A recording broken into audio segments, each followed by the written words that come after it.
आज हम आपको कोई अफवाह नहीं, कोई राजनीतिक भाषण नहीं, बल्कि एक सच्ची और दुखद घटना की कहानी बताने जा रहे हैं।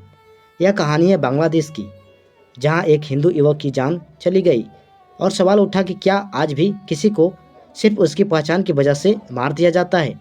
इस कहानी का मकसद न नफरत फैलाना है, न किसी धर्म को दोष देना, बल्कि सच को समझाना है। घटना कहाँ और किसके साथ हुई, चलिए जानते हैं। बांग्लादेश के मायमेसिम जिले के एक छोटे से इलाके में एक युवक रहता था। नाम था दीपू चंद्र दास। दीपू एक आम इंसान था, न कोई बड़ा नेता, न कोई अपराधी। लेकिन एक दिन उसके बारे में अचानक अफवाह फैली कि उसने धार्मिक भावना को ठेस पहुंचाने वाली बात कही है। बस यहीं से स्थिति हाथ से निकल गई। अफवाह कैसे हिंसा बन गई वो भी जानते हैं। उस इलाके में पहले से ही तनाव का माहौल था। राजनीतिक अस्थिरता, भीड़ की मानसिकता और सोशल मीडिया पर फैली बातें। अचानक अफरा तफरी मच गई। किसी झूठे बात को लेकर भीड़ इकट्ठा हो गई और भीड़ में चेहरे नहीं होते, सिर्फ गुस्सा होते हैं। दीपू ने खुद को निर्दोष बताया, लेकिन आवाज़ भीड़ के सुर में दब गई। जो हुआ वो इंसानियत के खिलाफ था। अब आपको बताते हैं कि बांग्लादेश में मोहम्मद यूनुस की सरपरस्ती में चुन चुनकर हिंदुओं को कत्लेआम जारी है। एक गारमेंट फैक्ट्री में काम करने वाला दीपू चंद्र दास की कट्टर पंथियों की हिंसा का शिकार होने वाला ऐसा ही युवक था। वह ढाका से करीब 140 किलोमीटर दूर मेमेनसिंहपुर में अपना परिवार के साथ टीन शेड वाले कच्चे घर में रहता था। परिवार का इकलौता कमाने वाला सदस्य था। गरीब होने के बावजूद दीपू जुझारू, मेहनती और नेक रास्ते पर चलने वाला इंसान था। लेकिन उसे पता नहीं था कि उसकी यही खूबियाँ एक दिन उसकी जान ले लेगी। दीपू की बर्बर हत्या के बाद उसके घर में सन्नाटा पसरा है।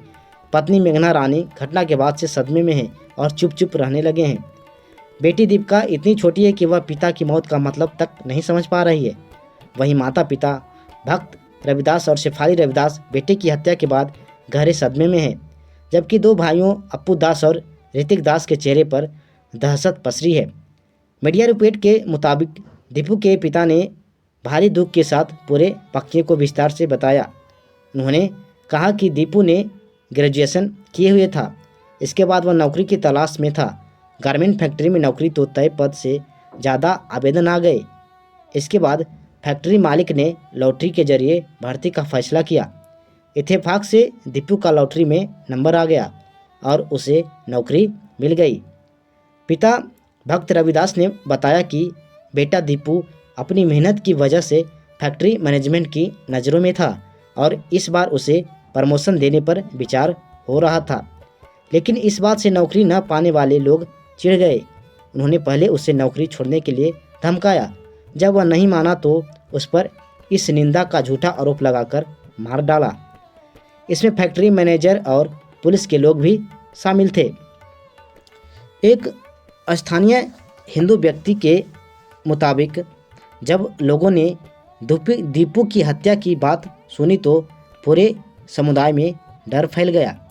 हमले के बाद जब भारत समेत विश्व समुदाय ने दबाव डाला तो बांग्लादेश सरकार ने मदद का नाटक किया।